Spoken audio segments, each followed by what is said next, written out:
Dulu, kakak-kakak membenciku sampai ke tulang sumsum. Ketika aku melompat dari gedung pasar malam, mengakhiri hidupku yang ke-20. Saat membuka mata, aku kembali ke usia 14 tahun. Saat ini, kakak-kakakku semua bisa mendengar isi hatiku.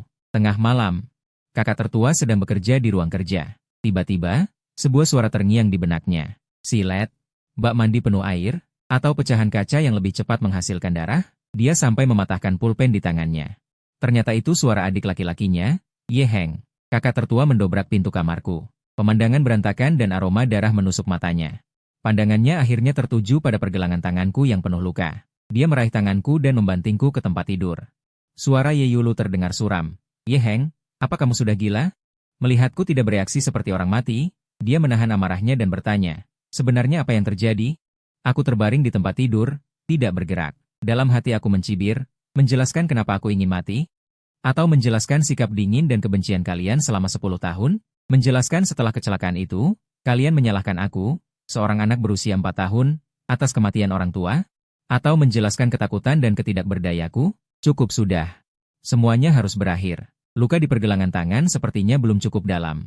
Lain kali, aku harus lebih kuat. Kecelakaan mobil, orang tua, tuduhan, usia 4 tahun, kepingan ingatan yang terkubur. Begitu saja ditarik keluar dengan paksa oleh kelahiran kembaliku. Di pemakaman orang tua, aku yang kecil memeluk boneka kelinci lusuh. Aku menjulurkan kepala dari balik karangan bunga besar, mataku penuh ketakutan dan kebingungan. Di antara keempat kakak perempuanku. Kakak tertua, Ye Yulu, dengan susah payah memimpin pemakaman, tatapannya dingin dan lelah. Kakak kedua, Ye Yujin, dipenuhi amarah. Menatapku seolah melihat benda mati. Kakak ketiga, Ye Yuyan, menyambut dengan senyum sempurna yang dingin, tetapi tidak ada kehangatan di matanya. Kakak keempat, Ye Yuyi, mengurung diri, mengisolasi semua orang termasuk aku. Kemudian, kakak kedua, Ye Yujin, adalah yang pertama memecah kesunyian. Dia dengan dingin mengucapkan beberapa kata, bintang sial.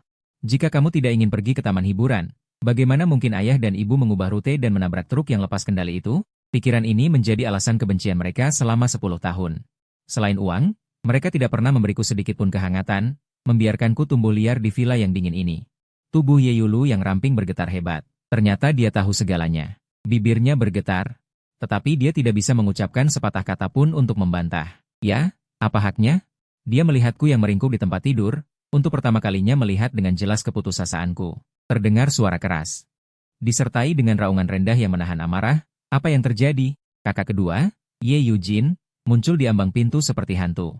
Dia tanpa ekspresi menyapu pemandangan yang berantakan, melewati wajah pucat kakak tertua, dan akhirnya pandangannya tertuju pada bekas darah yang menyilaukan di pergelangan tanganku. Ye Yulu tiba-tiba berbalik, menatap mata Ye Yujin yang dingin dan menyelidik, tenggorokannya terasa tersumbat oleh sesuatu. Aku masih meringkuk, seolah terisolasi dari dunia. Tetapi isi hatiku yang mati rasa bergema di benak kedua kakak perempuanku. Kakak kedua datang dengan cepat. Apakah dia takut aku mati tidak cukup bersih dan ingin memberikan pukulan terakhir? Tidak apa-apa. Serangannya pasti bersih dan cepat, dan bisa mengurangi penderitaanku. Pupil mata Ye Yujin menyusut. Apakah ini halusinasi? Dia dengan bingung menatap Ye Yulu. Dari wajah pucat kakak tertua, dia memastikan jawaban yang paling mengerikan. Isi hati ini adalah milik adik laki-laki mereka, Ye Heng. Dia mengepalkan tinjunya erat-erat. Udara di ruangan langsung membeku, hanya menyisakan suara napasku yang lemah. Dan detak jantung dua pasang wanita. Tepat pada saat ini, suara berlebihan datang dari jauh. Memecah suasana yang menyesakan ini. Ada pesta, senyum di wajahnya tidak berkurang saat melihat wajah yang tidak bersemangat. Aheng, apa yang terjadi? Kamu bertengkar lagi dengan kakak-kakakmu? Dia menggunakan nada bicara yang biasa, ringan dan menjilat, melangkah mendekatiku dengan kaki panjangnya. Anak-anak kecil tergores dan memar, itu bukan masalah besar. Sini, kakak ketiga akan melihat lukamu. Saat dia berbicara, tangannya terulur secara alami. Tepat saat dia akan menyentuh kulitku. Isi hati yang dingin dan membenci dunia itu, sekali lagi masuk ke benak mereka bertiga. Mata kakak ketiga masih sama buruknya seperti biasanya. Ingin melihat lukaku? Apakah takut aku menyembunyikan silet atau pil tidur? Berapa banyak pil tidur yang dibutuhkan untuk mati? Mungkin 2 botol sudah cukup. Tangan Ye Ruyan yang terulur membeku di udara. Retakan pertama muncul di wajahnya yang sempurna. Palsu. Pil tidur. Kenapa dia bisa mendengar ini? Mungkinkah ini isi hati adik laki-lakinya? Udara di ruangan langsung turun ke titik beku. Di sudut yang gelap, sesosok tubuh yang menyatu dengan kegelapan bergerak diam-diam. Kakak keempat, Ye Ruyi, entah sejak kapan sudah berdiri di sana. Dia dengan fokus menatap tablet di tangannya. Saat isi hatiku terucap, jarinya dengan cepat mengetuk layar. Aku meringkuk di tempat tidur.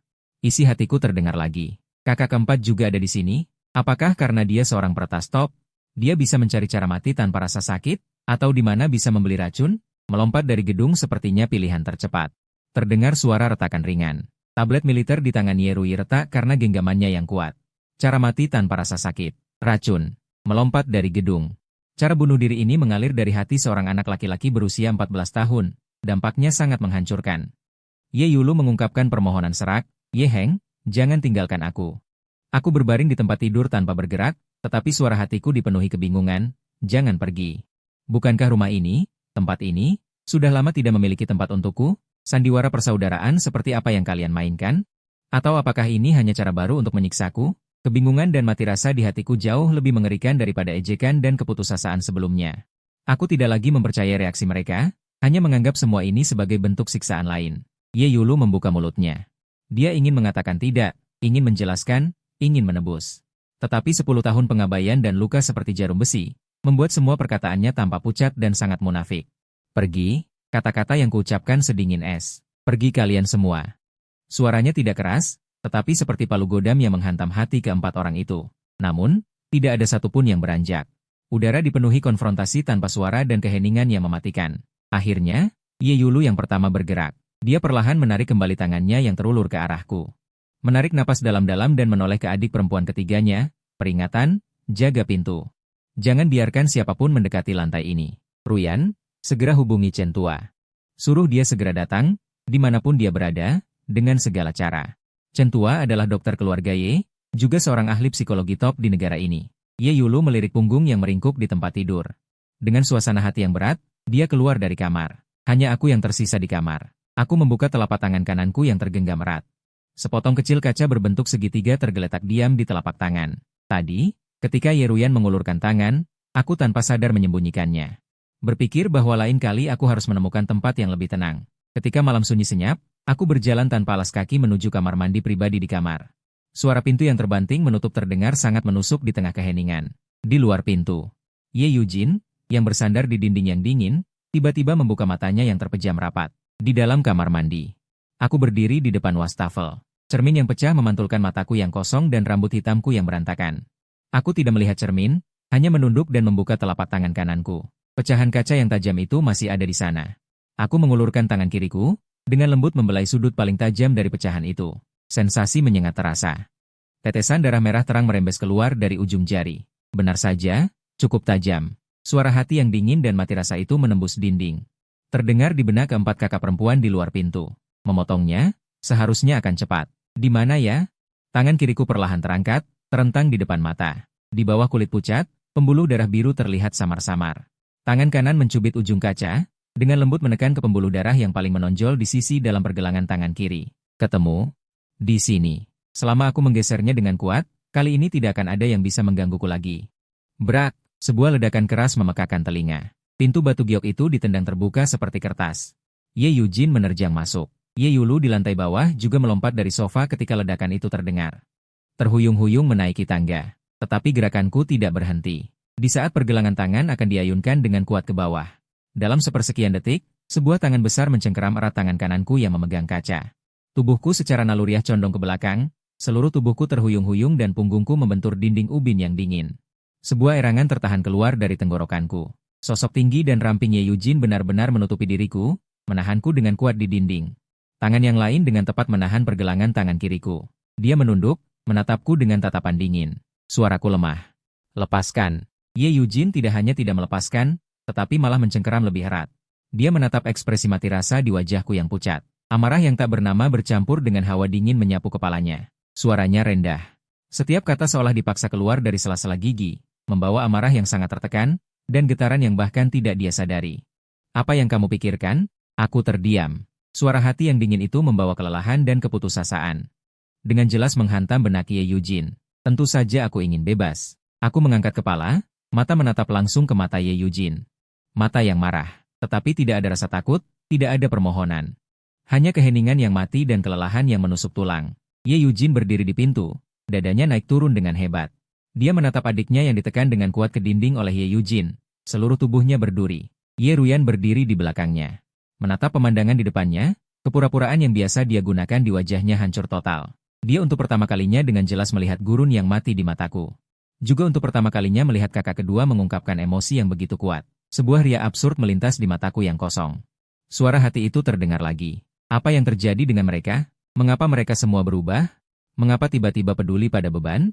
Pertanyaan-pertanyaan ini seperti pisau tajam, menusuk dengan kejam ke dalam hati setiap orang yang hadir. Tubuh Ye Yujin bergoyang hebat, hampir tidak bisa berdiri tegak. Dia memegangi bingkai pintu yang pecah. Jari-jari mencengkeram hingga memutih, suaranya serak, membawa kelemahan dan rasa sakit yang belum pernah terjadi sebelumnya. Peringatan. Cukup, lepaskan dia. Kamu menyakitinya. Aku merosot di sepanjang dinding yang dingin, terengah-engah, tubuhku sedikit gemetar karena ketakutan dan rasa takut.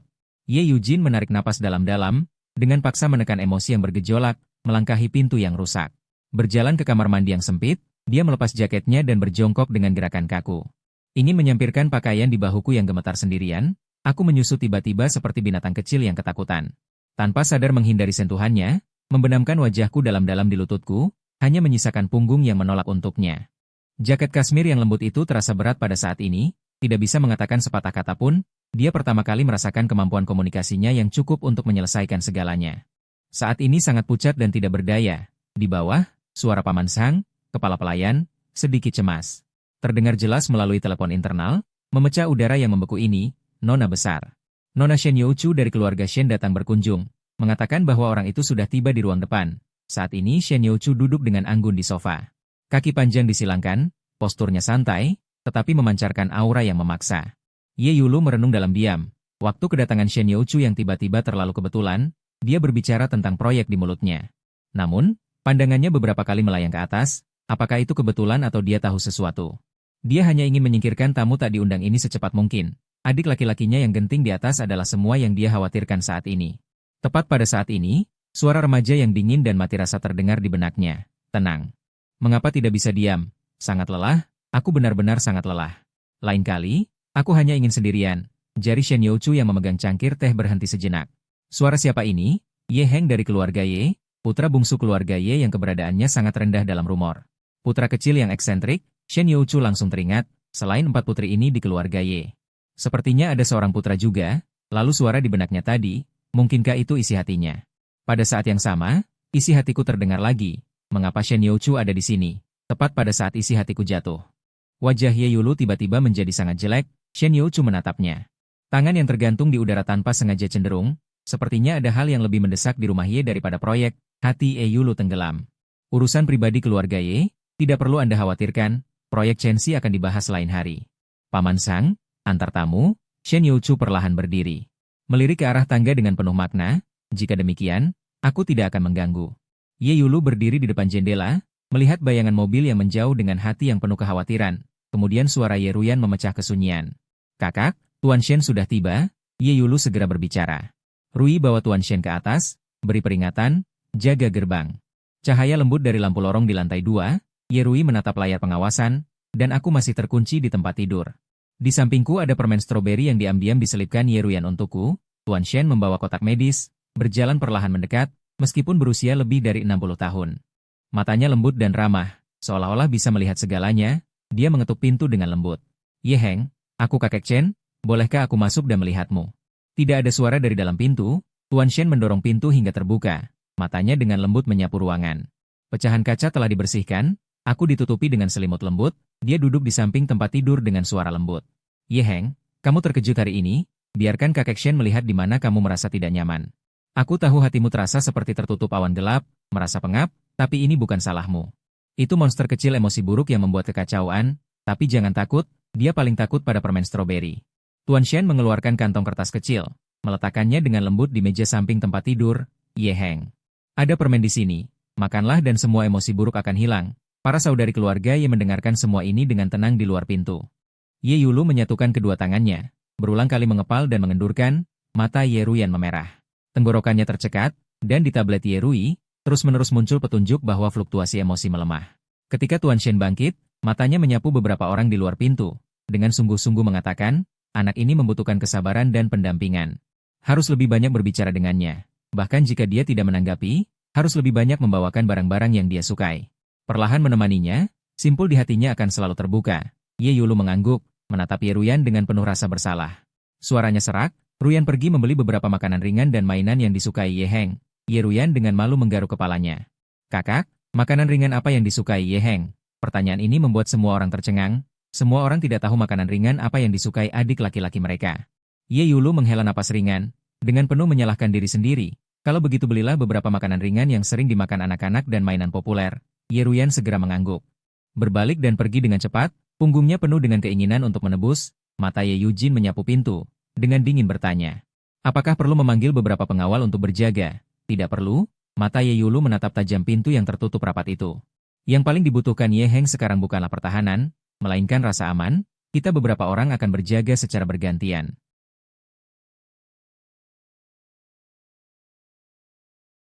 Tetapi selama kamu membutuhkan, para kakak akan selalu berjaga di depan pintu. Suara hatiku bergema lagi. Mengapa? Bukankah seharusnya kalian sangat membenciku? Tangan Ye Yulu yang mengepal langsung memutih. Secara naluriah ingin mendorong pintu hingga terbuka, tetapi tangannya gemetar saat menyentuh kenop pintu. Bahkan suaranya pun bergetar. Ye Heng, jika kamu merasa tidak enak, panggil saja kakak. Kami di sini. Tidak akan pergi selangkah pun. Dalam kegelapan, bungkus permen stroberi itu memancarkan cahaya redup. Seperti kunang-kunang yang jatuh di telapak tangan. Suara hatiku membawa sedikit kebingungan. Ternyata masih ada yang ingat aku suka rasa stroberi. Jari-jariku yang menggenggam pecahan kaca perlahan mengendur, menaruh pecahan itu dengan lembut di samping bantal, lalu mengambil sekantong permen stroberi itu. Di luar pintu, Ye Rui mengintip pelan, tatapannya ke arah pintu kamar dipenuhi perhatian. Tidak lama kemudian, Ye Ruyan dengan hati-hati membuka pintu kamar, suaranya selembut mungkin. Ye Heng, aku membelinya. Aku perlahan mengangkat kepala. Menatap Ye Ruyan yang masuk, mataku dipenuhi dengan ejekan yang tak terselubung. Kamu muak? Suara hati bergema. Di rumah juga harus berakting? Suara hati ini seperti jarum es yang menusuk keras ke dalam benak Ye Ruyan. Dia melihat permen stroberi di tanganku, lalu mendekati pecahan kaca di samping bantal. Suaranya tanpa sadar meninggi. Ye Heng, apa yang kamu lakukan? Gerakanku terhenti. Perlahan mengangkat kepala menatap pintu, mata kosong itu tidak memiliki bintang, hanya kejengkelan karena rencana yang terganggu. Suara hati bergema lagi. Apakah kakak kedua dan kakak ketiga benar-benar peduli padaku? Atau takut aku mati dan menambah masalah bagi mereka? Ye Rujin tertegun mendengar pertanyaan belak-belakan ini.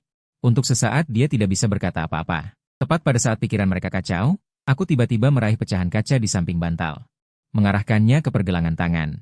Ye Rujin dengan cepat melangkah maju dan meletakkan tangannya dengan lembut di bahuku, dengan kelembutan yang jarang dia tunjukkan. Ye Heng, pelan-pelan letakkan, oke, gerakanku berhenti. Menatap Ye Rujin dengan tatapan kosong. Ye Rujin segera merebut pecahan kaca dari tanganku. Ye Ruyan juga segera maju. Menaruh sekantong permen stroberi itu di tempat yang bisa aku jangkau. Aku hanya merasa telapak tanganku kosong, dan mataku langsung memanas. Suara itu membawa nada sengau yang kental, kepedihan yang tersembunyi keluar dengan ringan. Pura-pura. Sekarang berpura-pura menjadi orang baik, Ye Rujin ingin berbicara tetapi dihentikan oleh Ye Yulu. Ye Yulu berjalan mendekat dan berjongkok di sampingku. Hanya dia menemaniku, memberikan rasa aman dengan kehadiran yang tanpa suara. Ye Ruyan dengan hati-hati mengeluarkan sapu tangan dan menyerahkannya kepadaku. Ye Heng, lap air matamu dulu. Akhirnya aku tidak bisa menahan diri dan menangis dengan keras, tangisan yang berisi kepedihan dan keengganan yang terpendam selama bertahun-tahun. Mengapa? Mengapa kalian baru peduli sekarang? Tangisanku seperti senar yang putus tiba-tiba. Tubuhku langsung lemas dan jatuh ke belakang. Ye Rujin dengan sigap menopang tubuhku yang lemas, terasa sangat panas saat disentuh. Dia dengan hati-hati menggendongku dan dengan cepat berjalan ke tepi tempat tidur, sambil memerintahkan. Kepala pelayan segera siapkan kantong es dan handuk air hangat. Ruyan, tolong suruh Paman Cheng segera kembali. Rui, pantau tanda-tanda vital Ye Heng. Laporkan setiap perubahan segera, peringatkan. Jaga villa dengan baik, jangan biarkan siapapun mengganggu. Villa keluarga Ye di tengah malam terbangun. Terjebak dalam kepanikan yang tertekan. Para pelayan mengantarkan kantong es, air hangat, dan handuk lalu diam-diam mundur. Ye Rujin berjaga di sisi tempat tidur, tidak beranjak sedikit pun, secara pribadi menggunakan handuk air hangat. Dengan gerakan yang kaku tetapi hati-hati menyeka dahiku, leherku, dan lenganku yang panas. Telapak tangan yang telah lama memegang senjata itu menyalurkan kehangatan yang tidak signifikan. Ye Ruyan merendahkan suaranya di sisi tempat tidur, menggambarkan situasi kepada Paman Cheng. Senyum yang biasa di wajahnya menghilang tanpa jejak, hanya keseriusan yang tersisa. Aku memastikan pengawasan lalu pergi. Entah berapa lama berlalu, demam tinggiku akhirnya perlahan mereda dan aku tertidur lelap. Sementara keempat saudara perempuan Ye tidak ada yang pergi. Saat ini mereka tampak sangat lelah dan rapuh. Hari baru telah dimulai. Tetapi kegelapan tampaknya tidak pernah menghilang. Aku terbangun dengan rasa terbakar dan haus yang luar biasa, tenggorokanku sakit seperti terkoyak. Dengan susah payah membuka kelopak mata yang berat, lalu aku melihat Ye Yulu yang berjaga di sisi tempat tidur. Mataku yang kosong tidak menunjukkan riak sama sekali. Menutup mata lagi. Gerakan kecil ini mengejutkan Ye Yulu. Tatapan khawatir. Ye Heng, kamu sudah bangun? Dia berjalan ke sisi tempat tidur dan mengulurkan tangan menyentuh dahiku. Bagaimana perasaanmu? Masih tidak enak badan? Mau minum? Aku hanya sedikit memalingkan kepala, membenamkan wajahku ke dalam bantal. Ye Yulu membuka mulut. Tetapi tenggorokannya seperti tersumbat, keheningan yang menyesakkan menyebar di dalam ruangan. Tidak lama kemudian, Ye Ruyan masuk membawa nampan yang indah, berisi bubur millet yang lembut dan pulen yang telah dimasak. Wajahnya dihiasi senyum cerah. Seolah-olah pucat pasi tadi malam tidak pernah terjadi. Ye Heng, kamu akhirnya bangun. Lapar, kan? Coba ini, kakak ketiga meminta dapur untuk memasak bubur millet khusus untukmu. Rasanya bagaimana? Dia dengan alami mengambil sesendok bubur, meniupnya hingga dingin, lalu menyodorkannya ke mulutku. Buka mulut, bertengkar, suara hati yang penuh kejemuan ini. Menembus malam seperti asap, menyamarkan penampilan, tangannya yang memegang sendok terhenti, dengan cepat menyesuaikan ekspresinya. Namun, sedikit kecanggungan terlintas di matanya, lalu dia menyodorkan sendok itu ke depan. Aku dengan kasar mengayunkan tangan. Menepi sendok, sendok membentur dinding dan jatuh ke karpet. Keluar, kalian semua keluar. Aku berteriak serak, membenamkan wajahku dalam-dalam ke bantal, bibir Ye Ruyan sedikit bergerak. Namun, tidak bisa mengucapkan sepatah kata pun, hanya bisa diam-diam mengambil sendok dan meletakkannya kembali ke nampan. Kakinya dengan kaku pergi. Punggungnya dipenuhi dengan kecanggungan dan kesedihan. Sinar matahari siang hari sangat indah, Ye Ruyan datang lagi. Dengan senyum lembut yang diatur dengan cermat di wajahnya. Ye Heng, cuacanya bagus hari ini, taman belum mekar. Pergi keluar dan berjalan-jalan, berjemur di bawah sinar matahari, tatapannya hati-hati. Dan penuh harapan, aku hanya bersandar di kepala tempat tidur, menatap dengan tatapan kosong ke sinar matahari yang menyilaukan di luar jendela. Atau, kakak ketiga menemanimu menonton film, ada animasi baru yang katanya sangat populer baru-baru ini, aku masih tidak bergerak. Tidak ada reaksi, band favoritmu merilis album baru, bagaimana kalau kakak ketiga mengajakmu membelinya? Dia memeras otaknya mencari topik yang bisa membuatku tertarik, dia sangat menyebalkan. Kebencian di hatiku semakin kuat, upaya terakhir Ye Ruyan dinyatakan gagal, dia terdiam beberapa saat. Dengan lesu menjatuhkan bahunya, kalau begitu kamu istirahat yang baik, setelah selesai berbicara, dia berbalik dan pergi. Sore hari, Ye Yulu membatalkan pertemuan penting, secara pribadi membawa sup ayam masuk, dia duduk di tepi tempat tidur, melihat wajah pucatku. Terdiam lama, saat ini dia bukan penguasa keluarga Ye, hanya seorang kakak perempuan yang dengan canggung ingin menebus kesalahan. Ye Heng, maafkan aku, tubuhku bergetar, mataku terus tertutup, tanpa ekspresi. Namun, air mata mengalir dari sudut mataku, Ye Yulu melihatku dengan mata tertutup rapat, gemetar. Melihat air mata itu jatuh, hati terasa seperti ditusuk pisau, dia mengulurkan tangan untuk menyeka air mataku. Namun, membeku ketika aku memalingkan kepala menghindar, mata Ye Yulu yang berat dipenuhi dengan rasa bersalah, berbalik dan berjalan keluar kamar. Semua orang pergi, hanya aku yang tersisa di kamar, aku terengah-engah dengan kasar, mulai memikirkan. Detik berikutnya, semua orang pergi, hanya aku yang tersisa di kamar. Namun, rasa sakit di tubuh, gurun tak terbatas di kedalaman jiwa, membuatku semakin sesak. Waktu makan malam, lampu kristal besar diam-diam duduk di posisi terdekat dengan pintu masuk. Tatapan menyapu seluruh ruangan, pada akhirnya akan kembali ke kursi kosong itu, kursi milikku. Para pelayan menahan napas, takut mengganggu udara yang membeku ini, di restoran. Hanya suara dentingan ringan sesekali dari peralatan makan perak yang tersisa. Saat ini, suara langkah kaki yang sangat ringan terdengar dari pintu masuk restoran. Hampir semua orang mengangkat kepala secara bersamaan, hanya melihatku berdiri di pintu. Mengenakan piyama katun longgar yang disiapkan oleh para pelayan, menonjolkan tubuhku yang sudah kurus, semakin lemah. Tidak ada ekspresi di wajahku, tatapan kepala pelayan di alun-alun itu mendesak. Ya, Nona, Paman Zhang dengan cepat menjawab dan berjalan cepat menuju dapur. Benar. Benar. Minumlah sup panas untuk menghangatkan perutmu terlebih dahulu. Ye Yujin segera menimpali. Dapur membuat sup krim jamur hari ini. Juga ada ikan kerapu kukus, semuanya ringan, cocok untuk kamu makan sekarang. Mereka berempat dengan cepat melihatku dengan tatapan bersemangat, seolah kedatanganku adalah keajaiban yang diberikan oleh surga. Paman Zhang memegang semangkuk sup krim jamur yang mengepul. Dengan hati-hati meletakkannya di depanku, aroma yang kaya menyebar, tuan muda hati-hati panas. Aku menunduk menatap peralatan makan, tanpa sadar menggosok pecahan cangkir di tepi cangkir. Ye Yulu dan Ye Yujin berdiri di tempat. Menatap wajahku yang pucat seperti kertas, rasa cemas muncul di hatiku. Dia perlahan mengulurkan tangan.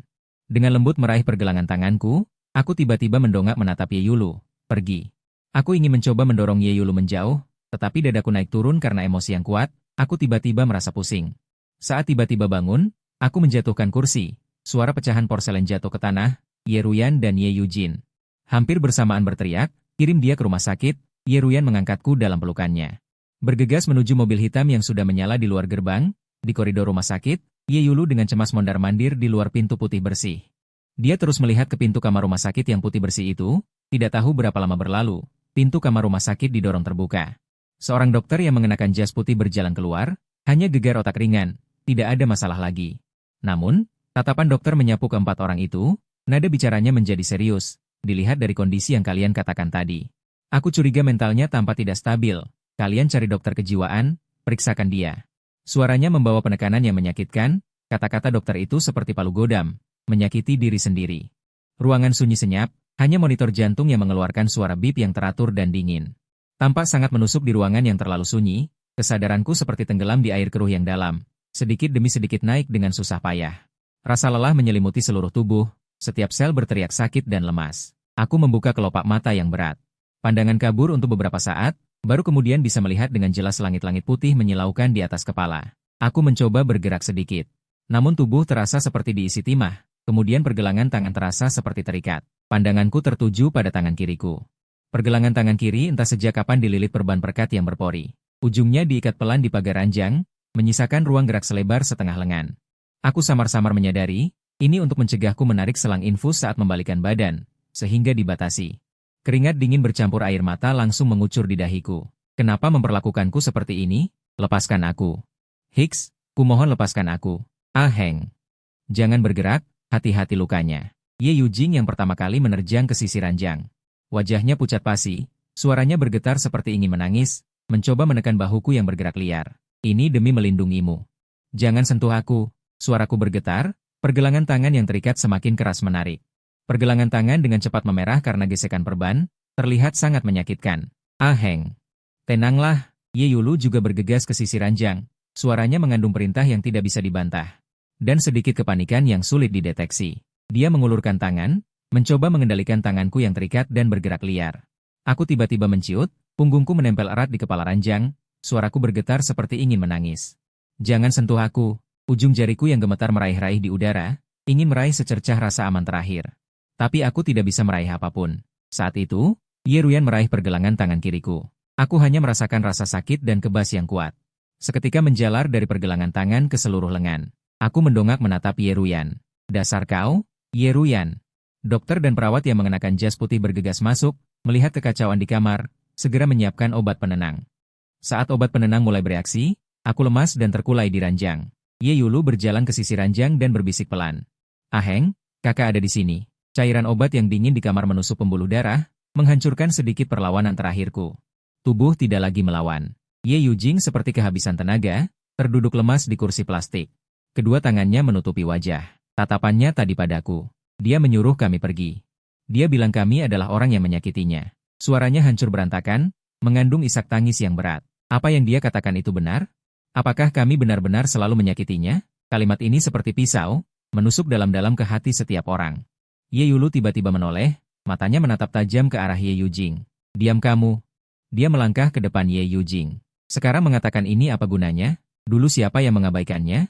Siapa yang masih berkeliaran di luar saat dia sakit? Siapa yang bahkan tidak tahu warna kesukaannya? Itu kamu. Pekerjaan lebih penting dari segalanya. Kau tidak peduli pada orang. Anak laki-laki itu benar-benar terlupakan di sudut. Ruang kerjamu dipenuhi dengan dokumen. Kau ingat kapan ulang tahunnya? Kau ingat siapa yang mengantarnya saat pertama kali masuk SMP? Apakah itu kau? Apakah itu kami? Apakah itu Bibi Zhang? Apakah itu pembantu? Cukup. Ye Ruyan di dekat jendela tiba-tiba berbalik. Mau bertengkar? Keluar sana. Bertengkar di sini? Mau membangunkannya dan membuatnya trauma lagi? Keduanya langsung membeku, menatapku yang tertidur di ranjang, rapuh seolah bisa hancur berkeping-keping. Sudah 10 tahun, anak laki-laki kecil berusia 4 tahun yang bermain dengan boneka kelinci, dengan ragu-ragu bersembunyi di balik rimbunnya bunga. Adik laki-laki yang dengan sengaja mereka abaikan, dilupakan di sudut dan tumbuh dalam diam.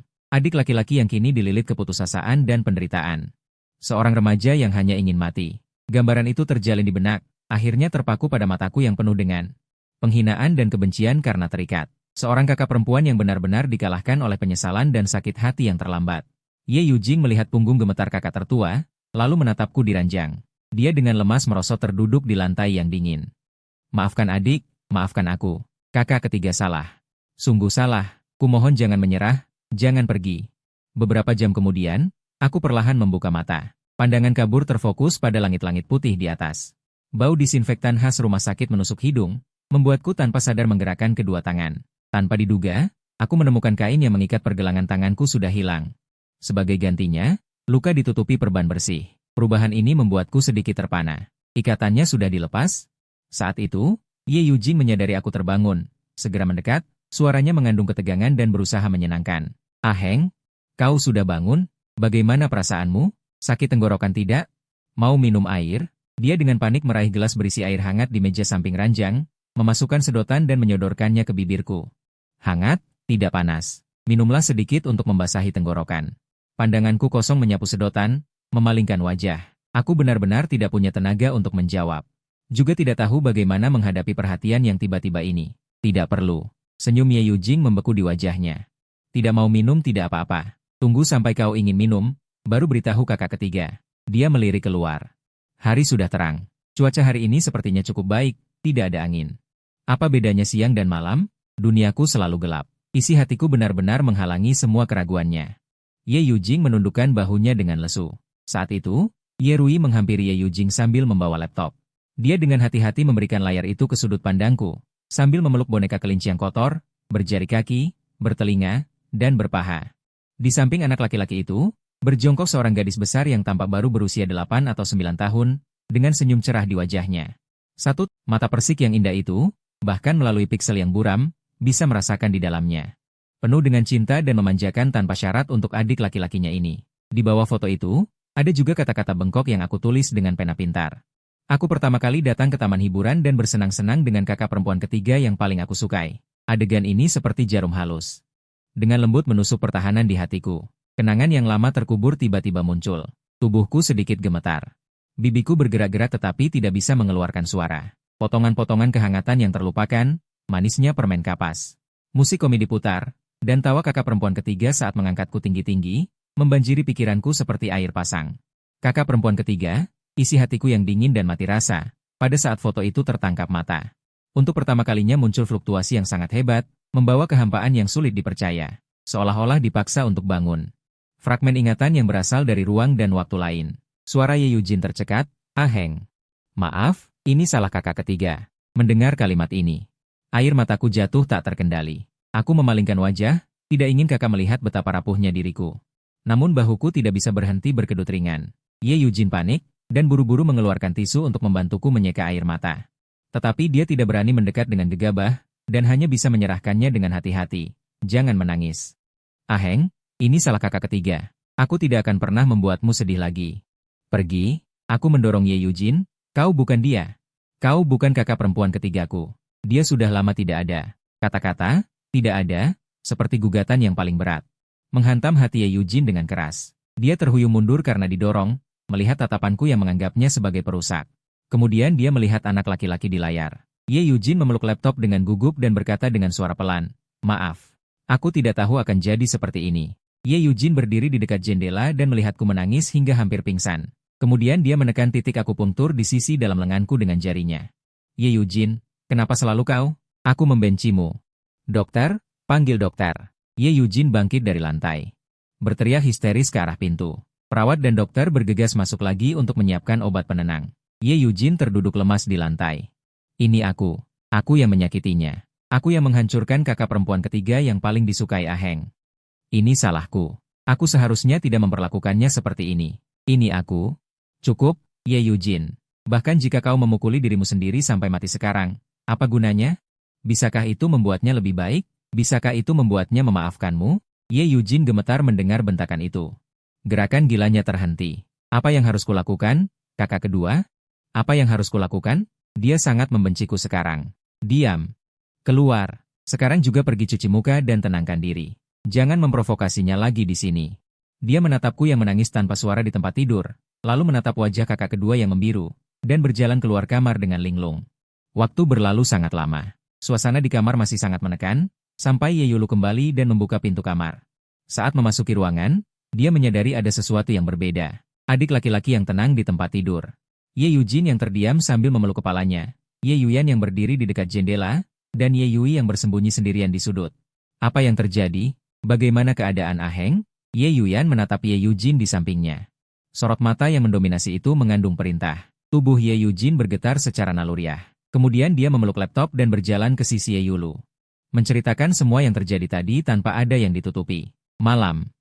Kita benar-benar binatang. Dia menarik napas dalam-dalam. Di kamar rumah sakit.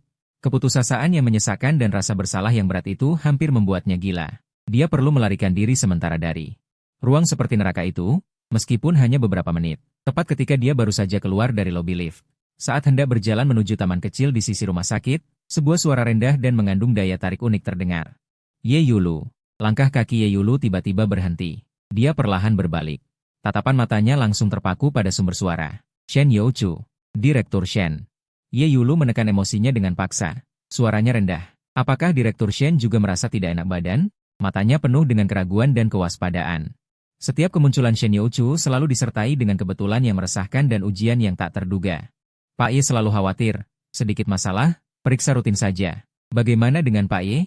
Tampak tidak sehat. Tuan Shen sangat perhatian. Lebih perhatikan kesehatan Anda sendiri. Itu adalah sinyal kontak darurat yang diatur oleh Ye Yulu. Hanya akan terpicu jika ada situasi yang sangat tidak normal di kamar saya. Ekspresi Ye Yulu berubah drastis. Tidak peduli dengan sapaan dingin yang disengaja dengan Shen Youchu, berbalik dan bergegas menuju lift. Shen Youchu berdiri di tempat, melihat punggung Ye Yulu yang pergi dengan tergesa-gesa. Sudut bibirnya perlahan memudar menjadi senyum sempurna. Akhirnya berubah menjadi ketidakpedulian yang dingin. Dia sedikit memiringkan kepalanya. Pandangannya tertuju pada arah kamar VAP di lantai atas.